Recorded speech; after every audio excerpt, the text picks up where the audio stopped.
Ragging കേസുകൾ പരിഗണിക്കാൻ ഹൈക്കോടതിയിൽ പ്രത്യേക ബെഞ്ച് സ്ഥാപിക്കും. 2 അംഗ ബെഞ്ചാണ് സ്ഥാപിക്കുക.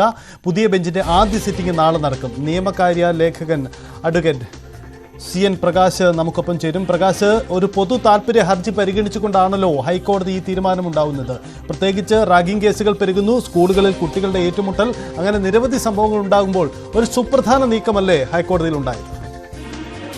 തീർച്ചയായും സൂചിപ്പിച്ചതുപോലെ തന്നെ സുപ്രധാന നീക്കമാണ് ഹൈക്കോടതിയുടെ ഭാഗത്തുണ്ടായിട്ടുള്ളത്. ഇതിന് കാരണമായിട്ടുള്ളത് സേവന അതോറിറ്റിയുടെ ശ്രീകാന്തിരി പദ്ധതിയിലാണ് പ്രത്യേകമായി പരിഗണിക്കാൻ ഹൈക്കോടതി പ്രത്യേക ബെഞ്ച് കോൺഫറൻസ് ചെയ്തിട്ടുള്ളത്.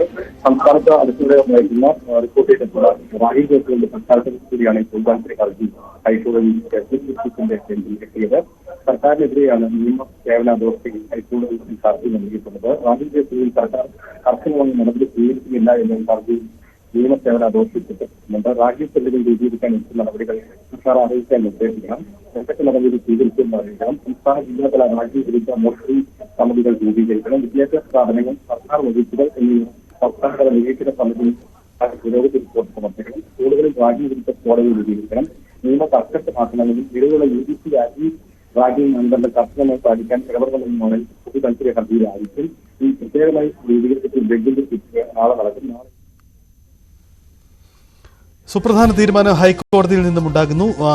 2 അംഗ ബെഞ്ച് രൂപീകരിക്കുന്നു. പ്രത്യേക ബെഞ്ച് റാഗിംഗ് കേസുകൾ കൈകാര്യം ചെയ്യുന്നതിന് വേണ്ടി. സംസ്ഥാനത്ത് റാഗിംഗ് നിരോധനത്തിൽ, റാഗിംഗ് തടയുന്നതിൽ സർക്കാർ പരാജയമെന്ന് ചൂണ്ടിക്കാട്ടിക്കൊണ്ടായിരുന്നു പൊതു താൽപര്യ ഹർജി ഹൈക്കോടതിയുടെ പരിഗണിക്കുമെന്നത്. ഇത് പരിഗണിച്ചുകൊണ്ടാണ് തീരുമാനം ഉണ്ടാവുന്നത്.